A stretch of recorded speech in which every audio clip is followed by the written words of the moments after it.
بہت شکریہ آپ سب کا. سب سے پہلے تو نیب نے جو میرے خلاف اپلیکیشن دی ہے کہ میری بیل جو ہے اس کو کینسل کیا جائے. ایک سیکنڈ جی، کائنڈلی ان کو خاموش کرا دیں گے پلیز. تو میں یہ چاہتی ہوں کہ جس شخص نے میری بیل کینسل کرنے کی نیب میں جو درخواست لکھی ہے، میں اس اپنے ہمدرد کو نیب میں دیکھنا چاہتی ہوں کہ وہ ہمدرد کون ہے میرا نیب میں، اور قوم کو بھی وہ چہرہ دکھانا چاہتی ہوں کہ کس عقل مند نے وہ درخواست لکھی ہے جس میں انہوں نے کہا کہ مریم ایسے عدالت میں آتی ہیں، ایسے جاتی ہیں، یہ کھاتی ہیں، یہ پیتی ہیں، ایسے سلام کرتی ہیں، یہ بات کرتی ہیں. تو مجھے اس درخواست کو جب میں نے پڑھا تو مجھے ایسے لگا جیسے بچے ڈر رہے ہیں، اور میں یہ سمجھتی ہوں کہ اس کا چہرہ اس شخص کا جس نے یہ درخواست لکھی ہے قوم کو دکھایا جانا چاہیے، تاکہ ہمیں پتہ چلے کہ یہ اتنا انٹیلیجنٹ اور سپر انٹیلیجنٹ انسان کون ہے جو اپنی درخواست کے ذریعے نیب پوری قوم کو یہ بتا رہا ہے کہ مریم نے جو اپلیکیشن سبمٹ کی ہے جنرل فیض کے خلاف اسلام آباد ہائی کورٹ میں، اس کا ہمارے پاس کوئی جواب نہیں ہے. اور اس کے جواب میں وہ یہ کہہ رہے ہیں کہ کیونکہ مریم ایسے فیکٹس کو سامنے لا رہی ہے جو ان کے کیس کو اور پوری سازش کو ڈیمولش کرتا ہے، لہٰذا مریم کو جیل میں ڈالا جائے. اور میں چاہتی ہوں کہ اس کا چہرہ قوم کو دکھایا جائے تاکہ ہم اس کو 21 نہیں 22 توپوں کی سلامی پیش کریں. جی، اور اب آپ مجھے چاہے آپ کو یہ پتہ ہونا چاہیے، درخواست دینے والوں کو بھی پتہ ہونا چاہیے، جو بھی اس درخواست کے پیچھے اس کو یہ پتہ ہونا چاہیے کہ اگر یہ مجھے ڈرانے کے لیے ہے تو آپ کو یہ علم ہونا چاہیے کہ اللہ کا شکر ہے میں نہ آپ کی گرفتاری سے ڈرتی ہوں، نہ آپ کے جعلی مقدمے سے ڈرتی ہوں، نہ آپ کے جعلی کیسز سے ڈرتی ہوں، نہ میں نیب سے ڈرتی ہوں. اور یہ اگر وہ سمجھتے ہیں کہ وہ اس کے ذریعے مجھے ڈرا لیں گے تو ان کی بھول ہے. بالکل انشاءاللہ تعالی مجھے اس سے کوئی فرق نہیں پڑتا. آپ کریں مجھے گرفتار، کریں میری بیل کینسل، تاکہ دنیا کو پتہ چلے کہ آپ سچ سے کتنا ڈرتے ہیں. میڈم یہ بتائیے کہ ایک جلسے میں آپ نے کہا تھا کہ نواز شریف نے جو 2 ابھی سلیکٹڈ اور سلیکٹرز ایک پیج پہ ان کے ٹکڑے کر دیے، اب 2-3 دن سے وہی ششوپن جاری ہے، تو کیا آپ لوگ کامیاب ہو گئے اس ایک پیج والے کو توڑنے میں؟ سچ کو ایک نہ ایک دن سامنے آنا ہوتا ہے. سچ کو آپ کچھ دیر کے لیے طاقت سے دبا تو سکتے ہیں، لیکن the truth has to prevail. and انشاءاللہ تعالیٰ وہ دن دور نہیں ہے. بلکہ نواز شریف صاحب نے جب یہ کہہ دیا تھا کہ میں نے اپنا مقدمہ اللہ تعالیٰ پہ چھوڑ دیا، تو سب سے بڑی طاقت اللہ تعالیٰ کی ہے. دوسری یہ بات کہ بالکل آئین، قانون اور جو اختیارات دیتا ہے ایک آئینی وزیر اعظم کو، ایک منتخب وزیر اعظم کو جو حقوق حاصل ہیں، جو آئینی حقوق حاصل ہیں، تو وہ اس میں تو کوئی دو رائے نہیں ہے. ایک منتخب اور آئینی وزیر اعظم کو جو حقوق حاصل ہیں، جو آئین اس کو اختیارات دیتا ہے، اس میں کوئی دو رائے نہیں ہے. لیکن جس شخص کی یہاں بات ہو رہی ہے، عمران خان صاحب، نہ وہ آئینی وزیر اعظم ہیں نہ وہ منتخب وزیر اعظم ہیں، بلکہ وہ ایک ایسے شخص ہیں جو نواز شریف کے مینڈیٹ پہ ڈاکہ ڈال کر آج وزیر اعظم کی کرسی پہ قابض ہے. اس کو قابض کہیں گے، اس کو سلیکٹڈ کہیں گے، لیکن آپ اس کو نہ آئینی وزیر اعظم کہہ سکتے ہیں نہ منتخب وزیر اعظم کہہ سکتے ہیں، کیونکہ ان کے پاس نہ مینڈیٹ ہے عوام کا، نہ ان کے پاس عوام کا ووٹ ہے، نہ ان کی کوئی اخلاقی حیثیت ہے، نہ ان کی کوئی آئینی حیثیت ہے. ہاں، ایک شخص جو کہ وزیر اعظم کی کرسی پر قابض ہے، وہ بجائے اس کے کہ آئین اور قانون کے تحت معاملات کو چلاتا ہو، وہ جادو، ٹونا، جھاڑ پھونک، حساب کتاب کے ذریعے ملک کو چلا رہا ہے. 22 करोड़ के मुल्क को वो चला रहा है, और जिस मुल्क में अहम तरीन तकर्रियां, उन तकर्रियों की मैं बात कर रही हूं जिनका पाकिस्तान की सलामती से डायरेक्ट ताल्लुक है, जो शख्स उन मुल्क की अहम तरीन तकर्रियां जो है वो जादू टोने से करता हो, जिन्नात बजाय वजीर आजम के जिन्नात वो तकर्रियां करते हों, जिन्नात टाइमिंग्स तय करते हों, या फिर वो जिसको तोता फाल कहते हैं वो निकाल के करते हों, तो फिर इस मुल्क का दुनिया में तमाशा बनना जिस तरह अब बना है, इदारों का तमाशा बनना, फिर उसमें हमें कोई मेरे ख्याल है इसमें कोई हैरानगी की, अचंभे की बात नहीं है। और मैं तो ये समझती हूँ कि अगर वो इतना ही उनका जादू टोना सक्सेसफुल है, हिसाब किताब सक्सेसफुल है, वो जो जंतर मंतर जिसको कहते हैं वो सक्सेसफुल है, तो वो अवाम की भलाई के लिए क्यों इस्तेमाल नहीं होता? वो जो जिन्नात की असिस्टेंस है या जंतर मंतर जो हैं, वो सिर्फ अहम तरीन तकर्रियां करने के लिए ही क्यों इस्तेमाल होते हैं? वो इस चीज़ के लिए इस्तेमाल क्यों नहीं होते कि अवाम से महंगाई का बोझ कम किया जाए? अवाम का अगर इतना ही कामयाब है वो तरीका कार, तो वो फिर आटा सस्ता करो, उससे चीनी सस्ती करो, उससे पेट्रोल सस्ता करो, उससे डीजल सस्ता करो, उससे अपनी कारकर्दगी को बेहतर बनाओ।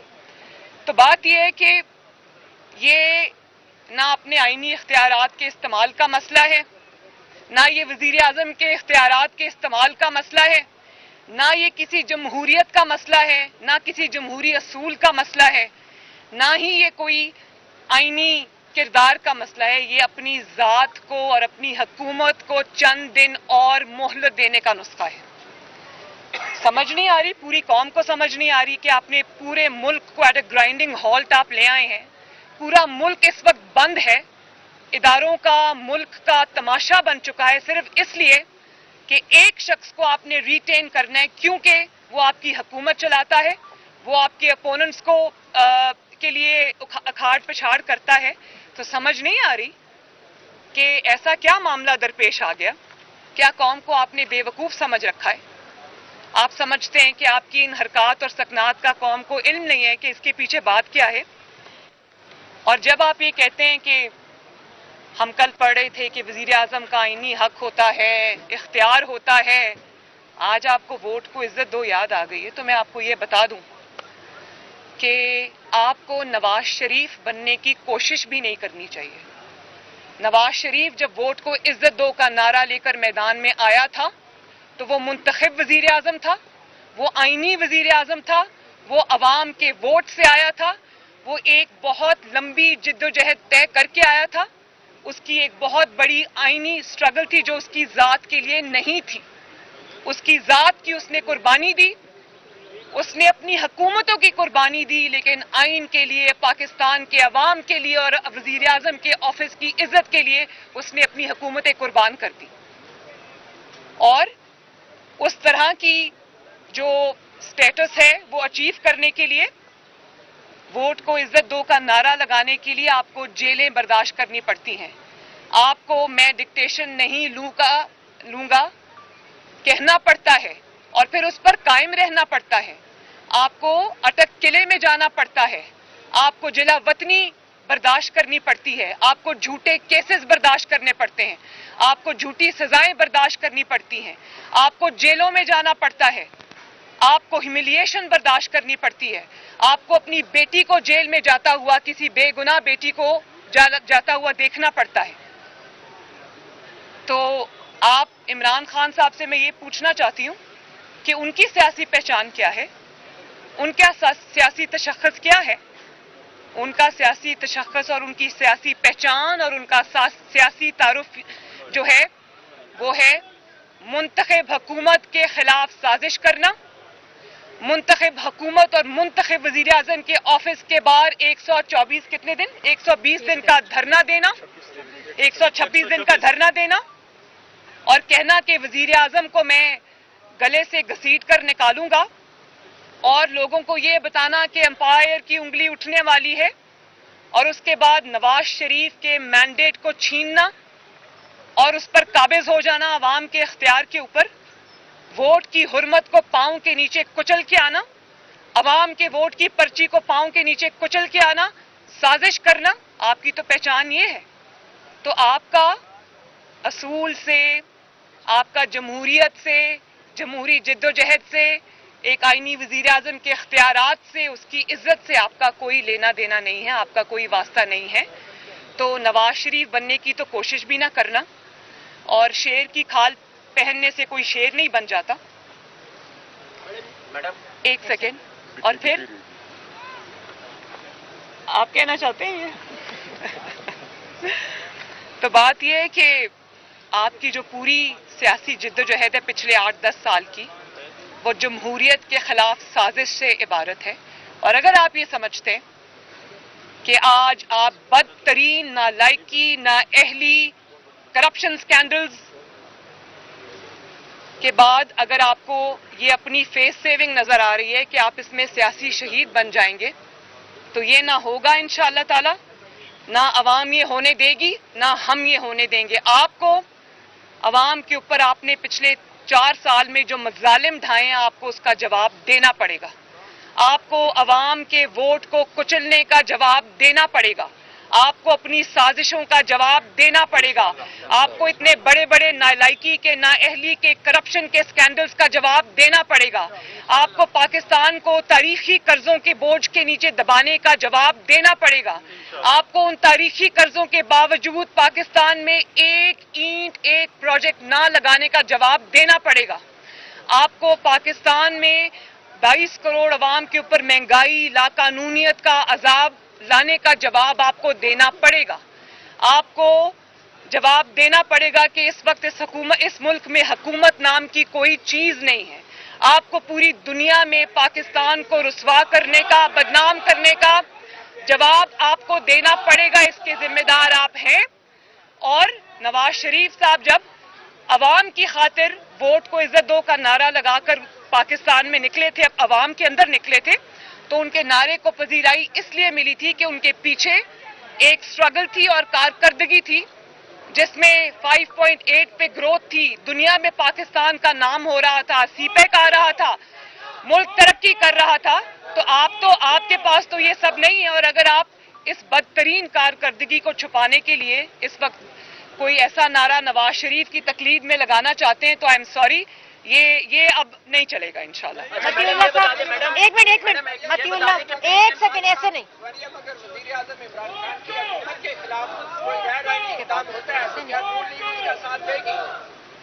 میں نے آپ کو پہلے ہی بتا دیا کہ غیر آئینی جو انسان جس کا نام عمران خان ہے, وہ آئینی اور منتخب وزیر اعظم نہیں ہے, اور وہ آئین کو روند کے آیا ہے, وہ آئین کا مجرم ہے, اس کو وہ جواب دینا پڑے گا پہلے. اچھا میڈم یہ بتائیں ایک سیکنڈ, آپ بات بڑی جماعتیں ہیں, ایک سیکنڈ.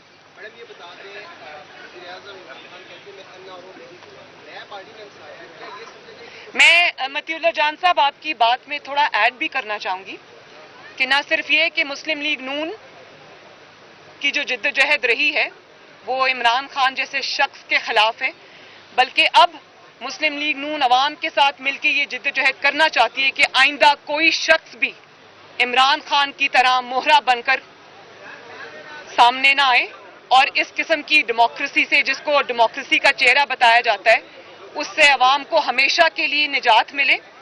اور منتخب وزیر اعظم کا جو سٹینڈ ہوتا ہے, جو نواز شریف صاحب کا سٹینڈ تھا اور ہے, اس میں طاقت ہوتی ہے, اس کے پیچھے عوام کی طاقت ہوتی ہے. تو نوکری اور چاکری کرنے والے کو صرف نوکری اور چاکری ہی کرنی چاہیے, اس کو نواز شریف کی صورت اختیار کرنے کی میرے خیال ہے کوشش بھی نہیں کرنی چاہیے. آپ مزے کا خیز لگتے ہیں ایسی باتیں کرتے ہیں. ایک منٹ ونوشی, ابھی ان کا سوال ختم ہو جائے. کیا آپ نئے آرڈیننس کو کورٹ میں چیلنج کریں گے, اور اگر شہباز شریف نے حکومت سے اتفاق کر لیا, آپ کی حکمت عملی کیا ہوگا؟ یہ میں پارٹی اس کا جواب دے گی. جی اچھا میڈم یہ بتائیں کہ پی ڈی ایم کی 2 بڑی جماعتیں ہیں, نون لیگ اور جی آئی, ووٹ کاروان کے معاملے پہ اختلافات ہیں جس میں نون لیگ کی نہیں, کوئی اختلاف نہیں ہے, کوئی اختلاف نہیں ہے, صرف فائنل فیصلے کا انتظار ہے. پی ڈی ایم میں اب جتنی بھی جماعتیں شامل ہیں सब एक एजेंडे पे हैं, किसी का कोई इख्तलाफ नहीं जी है। कयूम सदीकी साहब एक जी, सेकंड, आप- कयूम सदीकी साहब एक सेकंड, ऐसे नहीं कयूम सदीकी साहब आप बात करें, ऐसे नहीं हो सकता भाई, एक मिनट चले आप कयूम सदीकी साहब आप बात करें। जो एजेंसी खुफिया हो और उसके मामलात चौक चौराहे में जेरे बहस आने लग जाएं, इससे पाकिस्तान की किस कदर सुर्खी देखते हैं आप? जब आप जिन्नात के जरिए ये सब कुछ करेंगे तो फिर तो यही होगा। कयूम सदीकी साहब बात करें। आज आपके वकील जो है इरफान कादिर साहब, उन्होंने नैब से ये कहा कि वो डॉक्यूमेंट दिखा दीजिए जिससे मरीम नवाज बेनिफिशियल साबित हो। लेकिन आपकी जो गुज़िश्ता दरखास्त थी जिसमें जनरल बैच का जिक्र था पॉलिटिकल इंजीनियरिंग का, उस पर उन्होंने कुछ भी कहने से एतराज़ किया। ये मसाले हैं या लीगल हिकमतें होंगी? मेरा ख्याल है कि मेरी दरख्वास्त जो है वो उसमें कोई एम्बिग्विटी नहीं है, उसमें मैंने खोल के एक एक चीज़ बयान कर दी है। तो मुझे जो समझ आ रही थी, वहाँ दूर मैं बैठी थी, मुझे सही आवाज़ नहीं आ रही थी, लेकिन मुझे जो समझ आ रही थी वो ये थी कि वो इस मेरी दरख्वास्त को और नैब की अपील को साथ साथ चलाना चाहते हैं इस्लामाबाद हाई कोर्ट। तो जब मेरी दरख्वास्त पे बहस शुरू होगी, जब वो बहस को ओपन करेंगे तो दूध का दूध और पानी का पानी हो जाएगा आपके सामने। अभी तो आज तो टेक्निकलिटीज की बात हो रही थी, मैं यहीं खड़ी हूँ, मैं कहीं नहीं जा रही। और ये भी मैं बता दूं कि अगर मुझे कोई दूसरी दरख्वास्त भी देनी पड़ी अपने पॉइंट ऑफ व्यू को इस्टेब्लिश करने के लिए, उस पे खड़े रहने के लिए, तो मैं वो भी दूंगी इस्लामाबाद हाई कोर्ट में जमा कराऊंगी।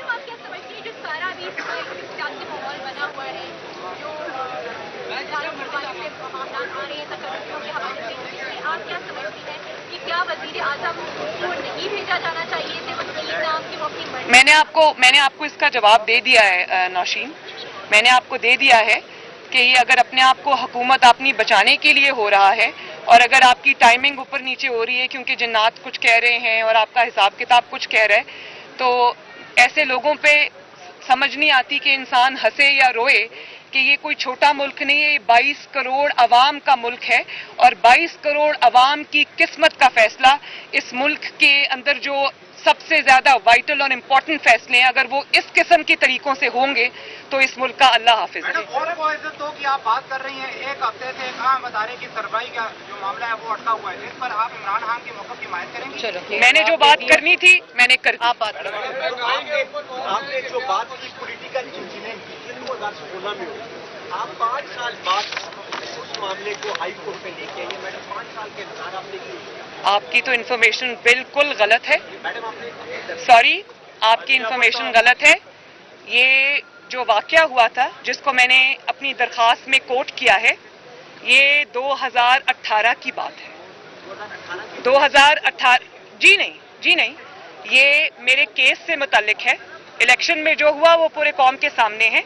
मुझे उस वक्त सजा हो चुकी थी और सजा के बाद ये बात सामने आई, मेरी सजा के बाद, वर्डिक्ट के बाद ये बात सामने आई, प्रोबेबली जब मैं जेल में थी, तो उस वक्त ये बात सामने आई। तो फिर मुझे अब अपील के जरिए ये सारे हकायक एक रेलेवेंट मौके के ऊपर सामने रखने थे, मैंने रख दिए। एक मिनट, आखिरी सवाल। आपने दरखास्त में कहा है कि शौकत सिद्दीकी साहब को और डीपीसी साहब को बुलाया गया था जी, आपकी दरखास्त में पॉइंट नंबर 22 है कि बेनजीर भुट्टो को भी इस तरह का इंटरव्यू दिया गया था ऑडियो स्कैंडल में। उसमें जस्टिस कयूम और उस वक्त के जो एहतसाब कमीशन के चेयरमैन थे सेनेटर जो आपके रिलेटिव भी हैं, उनकी ऑडियो लीक हुई थी सेनेटर सैफुर रहमान साहब और उस वक्त की जस्टिस कयूम की। अगर अदालत ने जुनैद सफदर के या फादर इमरान को बुलाती है तो वो आएंगे और आप इस चीज़ को कंडेम करेंगी कि उस तरह की ऑडियो लीक हुई थी कि बेनजीर को 7 साल बहुत शुक्रिया। एक तो उसका फैसला हो चुका हुआ है, दूसरा मेरे केस से मुतालिक मुझसे बात करें आप कहीं। Thank you.